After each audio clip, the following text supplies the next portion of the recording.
projet pour améliorer la démocratie a fait tellement peur au Parlement qu'il a décidé de l'annuler au dernier moment. Plus de 1000 Genevoises et Genevois s'étaient inscrits pour participer, mais les politiciens de droite ont tiré à balles réelles sur l'idée. Ceci est de nouveau une mascarade. C'est tout simplement absurde, en plus d'être une honte, une insulte pour nos travaux, pour ce Parlement et chacun d'entre nous. Les procédures, le budget et les objectifs sont loin d'être clairs. Prévue par l'État, elle crée un OPNI, un objet politique non identifié. Bon, mais alors c'était quoi cet ovni démocratique qui leur a fait si peur? En fait, on parle d'une assemblée citoyenne sur la démocratie. Clairement, le projet n'a pas été bien compris par tout le monde. Ça tombe bien, mon job en tant que journaliste, c'est d'expliquer simplement des choses compliquées. Alors let's go, j'essaye de clarifier tout ça et tu me dis à la fin de la vidéo si j'ai réussi ou si c'est vraiment un projet trop what the fuck. Le but de base, c'était de rassembler 100 personnes qui se mettraient d'accord sur les meilleures idées pour améliorer la participation démocratique. Bon, tu vas me dire, il y a quoi à améliorer? En Suisse, on est connu pour notre système super démocratique. Ouais, sauf que la démocratie, elle fonctionne seulement si on connaît l'opinion des gens. Et ces derniers temps, la population participe de moins en moins aux élections et votations. Au printemps dernier, moins de 3 personnes sur 10 ont voté, un record depuis 1999. Et le Parlement, qui est censé représenter la population pour choisir à notre place, bah il ressemble pas à la majorité des gens en fait. Il représente moins de 2 personnes sur 5. Et ça, c'est que si on compte seulement les gens qui ont le droit de vote, mais si on prend en compte tout le monde qui vit à Genève, le Parlement, il a été élu par moins d'1 personne sur 5. Bref, il y a sûrement des manières d'améliorer le système, mais il faut trouver des solutions qui plaisent à tout le monde. Pour ça, les autorités, elles ont demandé à des scientifiques de l'Uni Genève de designer le projet le plus démocratique possible. Ils ont bossé pendant 2 ans pour trouver le juste milieu entre ce qui serait idéal et ce qui est réalisable. Résultat, un projet quasi unique au monde. T'as d'abord un groupe principal de 50 personnes. Pour les choisir, tu passes par plusieurs tirages au sort, mais aussi une sélection selon des critères comme le genre, l'âge ou le quartier, pour que ça soit diversifié. Ensuite, tu as 5 sous-groupes avec 10 personnes dans chaque groupe. Là, l'idée, c'est d'aller chercher des gens pour qui c'est plus difficile de participer à la démocratie de base. Donc, on a les personnes qui parlent pas bien français, celles en situation de handicap, les très jeunes, les très âgés et les personnes qui vivent dans la pauvreté. Le groupe principal, avec les 50 personnes, il se réunit pendant 4 week-ends jusqu'en novembre. Il interroge des spécialistes, il discute, il débat et à la fin, il propose 10 idées concrètes au gouvernement. Les 5 sous-groupes, ils se réunissent entre eux avant chaque week-end et ils donnent leurs recommandations au groupe principal. Ça permet de mieux prendre en compte leurs besoins spécifiques. Et dernier point, même les personnes qui participent pas peuvent donner leurs idées grâce à un questionnaire en ligne. Ces propositions du grand public, elles passent ensuite dans le groupe principal. Bon, et qu'est-ce qui se passe avec les 10 meilleures idées? Ça dépend du gouvernement. Il s'engage à répondre sur chaque proposition, mais il n'est pas obligé de les concrétiser.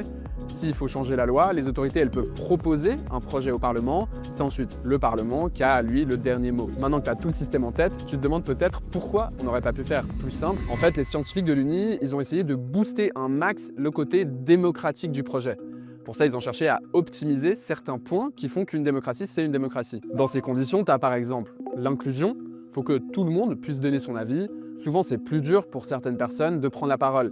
C'est pour ça que tu as les sous-groupes, mais aussi que les gens qui participent auraient reçu 100 francs par jour, plus les repas et une garderie gratuite. Sans ça, une mère solo qui bosse le week-end, elle aurait jamais pu venir par exemple. Autre condition, la représentativité. Il faut que les gens qui participent ressemblent à l'ensemble de la population.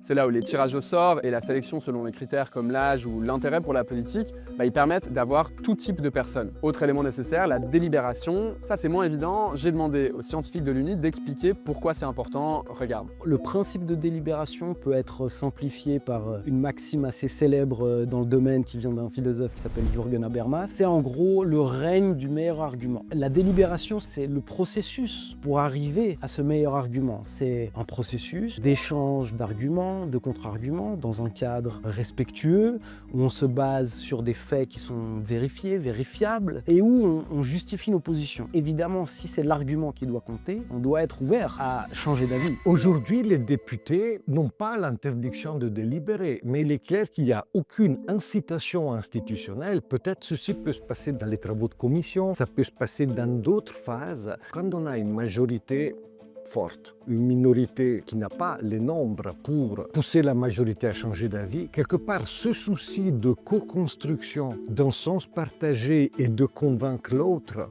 n'est pas nécessaire. La minorité, elle peut faire le meilleur discours de la planète. Les gens de la majorité n'ont ni aucune obligation, ni aucune intention de les écouter parce que ils vont partir de l'idée qu'ils ont été élus pour appliquer leur programme. Et s'ils contreviennent à leur programme, ce sera quelque part une trahison de la volonté populaire. Les assemblées citoyennes ou ces expériences délibératives inversent cette logique. Le but de ces processus participatifs est d'essayer de donner le temps aux personnes de faire ce processus, de neutraliser au mieux certaines inégalités, des inégalités de ressources rhétoriques, de connaissances, d'envie, de timidité ou pas. Donc pour ce faire, il y a des facilitateurs professionnels qui veillent à ce qu'on essaye au maximum de faire en sorte que cette discussion soit pas juste délibérative, mais aussi égalitaire, parce que sans égalité, on n'a pas de délibération.